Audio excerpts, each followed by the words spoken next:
You're listening to the 70th edition of the Bitachon podcast, and you can see behind me the sun is starting to go down.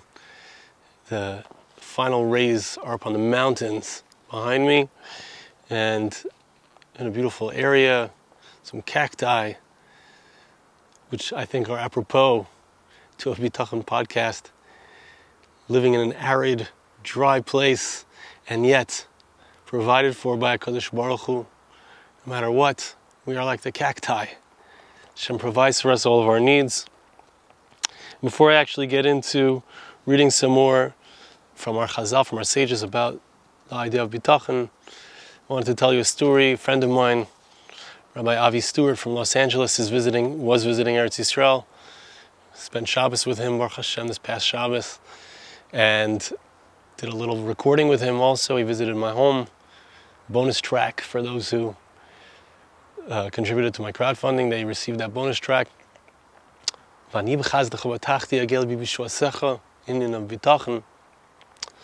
Anyway, so my friend Avi Stewart was here with his family. He was up north, and he was told he was staying somewhere for Shabbos and he wanted to get some food, so order some food. Instead of buying from a restaurant, he was told about a certain family that hasn't been doing it so much lately, but the mother of the house would prepare food for people for Shabbos, for pay. And so he called up this family, I think it was Erev Shabbos, and right before Shabbos on Friday, and he asked if he could hire them to make the food, and they said, of course. He made a beautiful spread for them, and they had everything that they needed for Shabbos, my friend Avi Stewart. On Sunday, the person who recommended to my friend Avi that he speak to this family, so he was in touch with the family. He said, how did it work out? It worked out okay. I'm so glad it worked out that you were able to make this food for this family coming from the States. And the family told this particular person who had recommended them that the truth was that they didn't have enough money for bread for Shabbos, believe it or not. They didn't have enough money for challah for Shabbos. And so he said to them, well, why didn't you tell me that you didn't have enough money? Obviously, okay, Baruch Hashem, Hashem took care of you. You ended up having plenty, but why didn't you tell me that you didn't have bread for Shabbos? I would have taken care of you. They said, look, you would have just given us money for bread, but HaKadosh Baruch Hu provided us not just with money for bread, but for everything that we needed for Shabbos. And that is the power of Bitachon, my friends. That is the power of Bitachon. HaKadosh Baruch Hu gives us all that we need. We have nothing to fear. We live in Bitachon. I was just discussing today, I had a conversation with somebody who just dropped into Eretz Yisrael, dropped into Ramat Beit Shemesh, is thinking of moving here. And I said, it's different here. You know, in Chutz La'aretz, everybody's trying to figure out how they can guarantee that they have everything that they need. That's just, you have to have a parnasa, you have to have this, you have to have that. And that's a fair thing to be concerned with. However, in Eretz Yisrael, you come here, you have to know that you're going to live on Bitachon. Whether it's the way that your kids, how they're going to develop, or whether it's your parnasa, how you're going to have your needs. There's no one upon whom to rely besides for Hashem. Or Hashem, I'm a musician, my parnasa is through music. I never know where it's going to come from. But somehow, every single day, every single month, I've been married, Baruch Hashem, over 20 years. Hashem always sends me exactly what I need. Not necessarily too much more, but Baruch Hashem, always what I need. And that is something that we're working on together. I feel like there's a deeper chance to work on that in Eretz Yisrael. A lot of people work on that here in Eretz Yisrael, but you could work on it wherever you are. You can bring Eretz Yisrael to where you are. You can, of course, come to Eretz Yisrael as well. Let's learn together some ideas from chazal. Rabbi Yosef b'Shem Rabbi Yochanan, it's the Gemara Yerushalmi. It says like this: La'olam lo yehei hapasuk hazeh zos mitoch picha. Brings a pasuk, which I love this pasuk, in the Bitachon group, which I encourage you to join if you haven't already joined. Women's group, men's group, separate groups. We meet on Sundays for the men's group, but I love to end the group with these pesukim. Hashem tzavakos imanu miskavlanu lokei Yaakov sela. Such a beautiful pasuk in Tehillim. in Psalm chapter 46, verse 8. Hashem, the Lord of hosts, the creator of the heavens, the tzavakos. We speak about tzavakos, we're speaking about the hosts of the heavens, the moon. I see the moon right up there. The moon, the stars, the sun. All of those hosts, He's the one who created them, sustains them all. He is with us. The great God who created everything, the cosmos, 13.8 billion light years across. This incredible universe. He is the creator of it all. He is ours. Miskavlonu, He protects us. The God of Yaakov, the God of Jacob. Right? And Yaakov Avinu represents somebody who had challenges in his life. He ran away from his brother. He had to deal with a wicked love on his father-in-law. He had trouble, married to 2 sisters. All the challenges that are at the foundation of the Jewish people. But Hashem, the creator of everything, cares about the minutiae, cares about the details, cares about the little people. Hashem Tzavakos Imanu says, the Gemara in Yerushalmi, it's a good idea.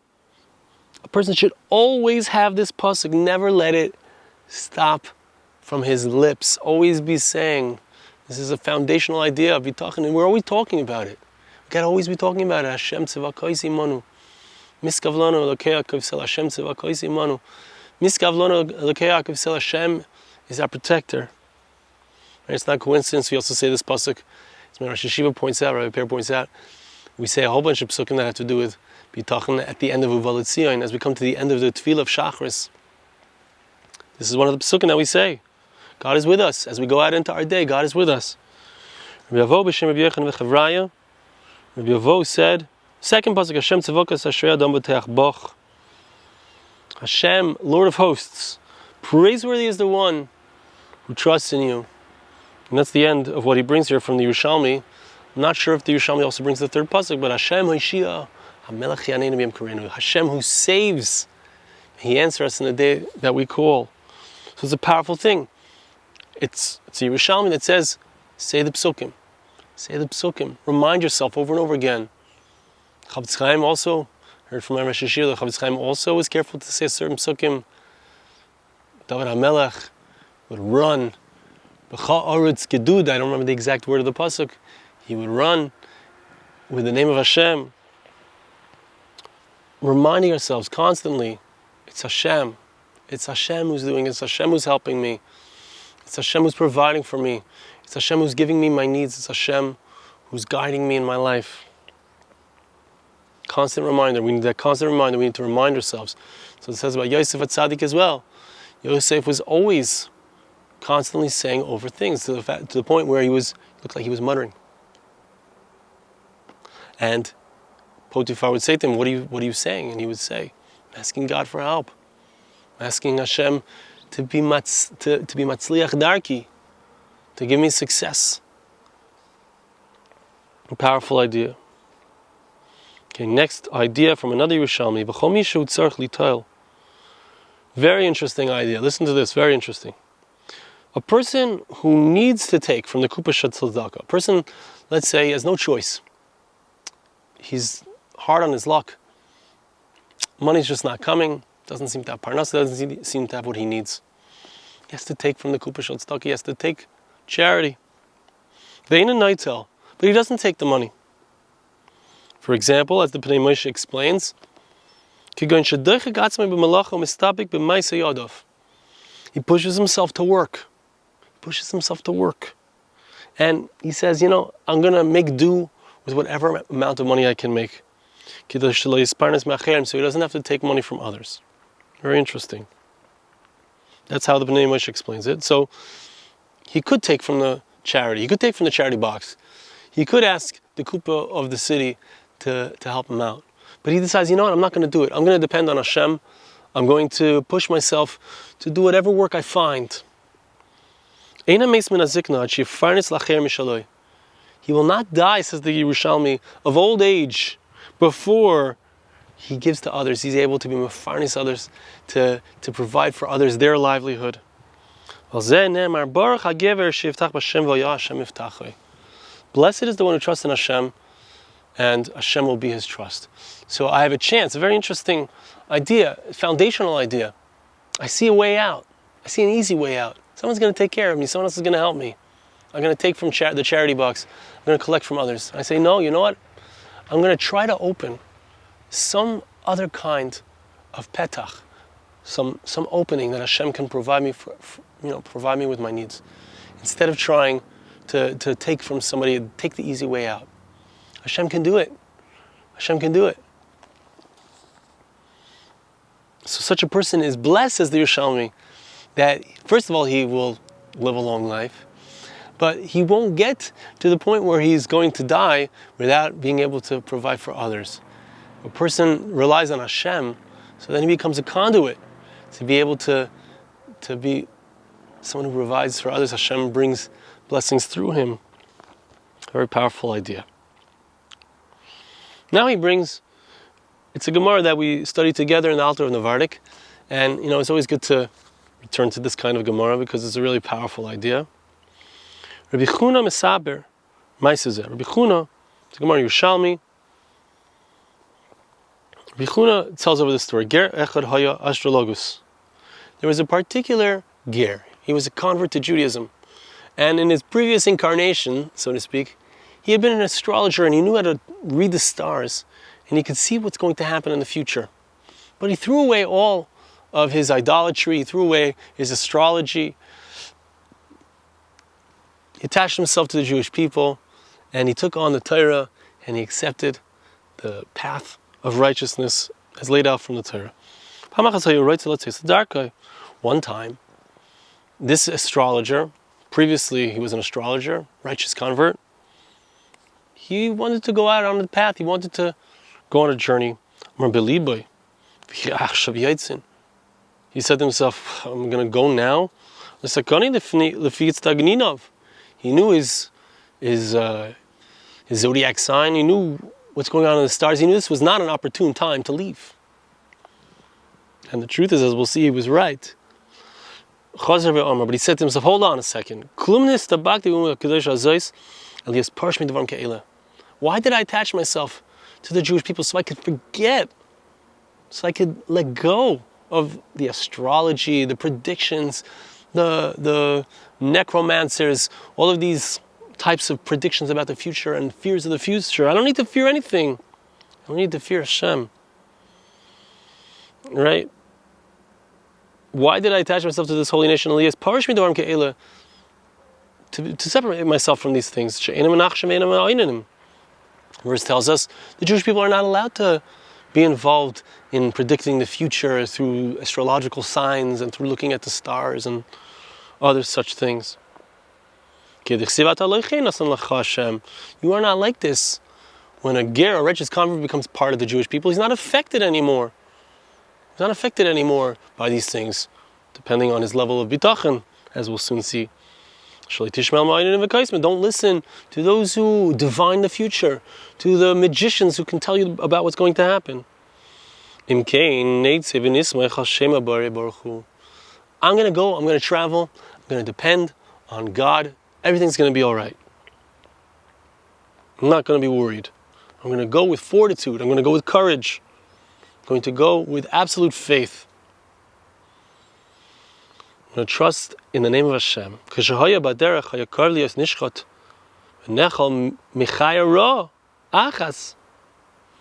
As he went on his path, he was almost eaten up alive by it doesn't say a lion, but by an animal that would have eaten him alive. And he gave him his donkey. The animal ate the donkey. And he was able to escape while the animal was busy eating the donkey. What caused him to fall into danger, into a place of danger?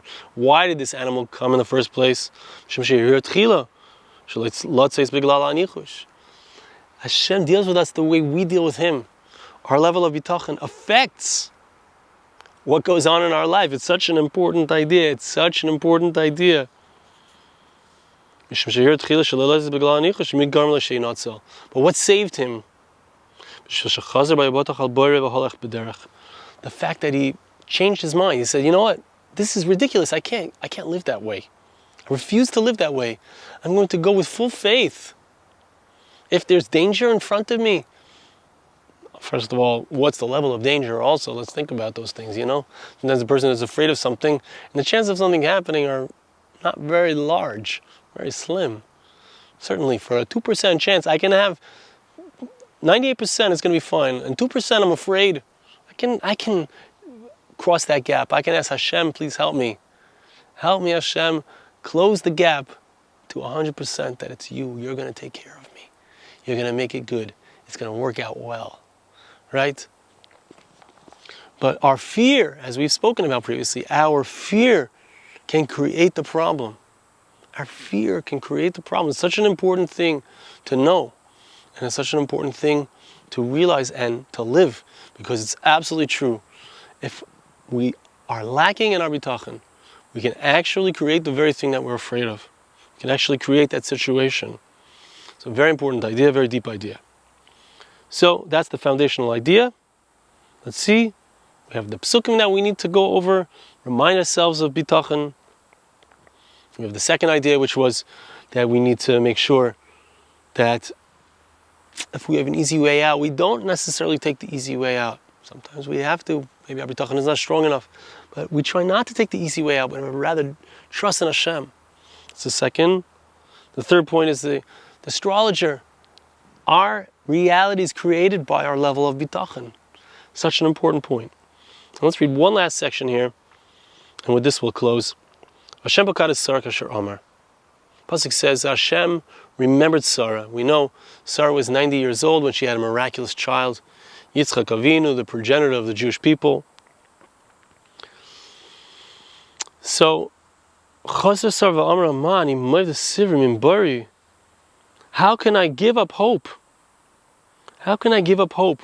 Right? She was so old. She thought, how will I ever have a child?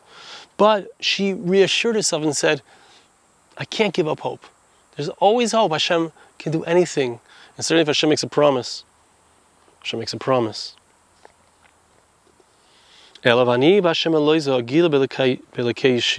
Pasuk says in Chavakuk, and this is Sarah Imenu speaking, I will rejoice, I will sing songs to the Borei Olam, to the Creator of the world. I will rejoice in the God of my salvation. You did not give up your hope. I shall not give up hope either. Right? The prelude to Hashem remembering Sarah, the prelude is that Sarah almost gives up hope. And this is also a very important and foundational idea. Just marking off our place. This is also a very important and foundational idea when it comes to bitachon. Because Baruch Hu will put us in a situation where it seems like we have no hope. Hashem will place enemies around us who want to destroy us, developing nuclear weapons to cause chas v'shalom, heaven forbid, I don't even want to say what. Destruction. Right? He places it in front of us. But what do we do in the face of that kind of challenge? What do we do in the face of difficulty? What do we do in the face of our challenges? Sarah Imenu teaches us, I will not give up hope. I will not lose my faith in my Creator. I will continue to have hope.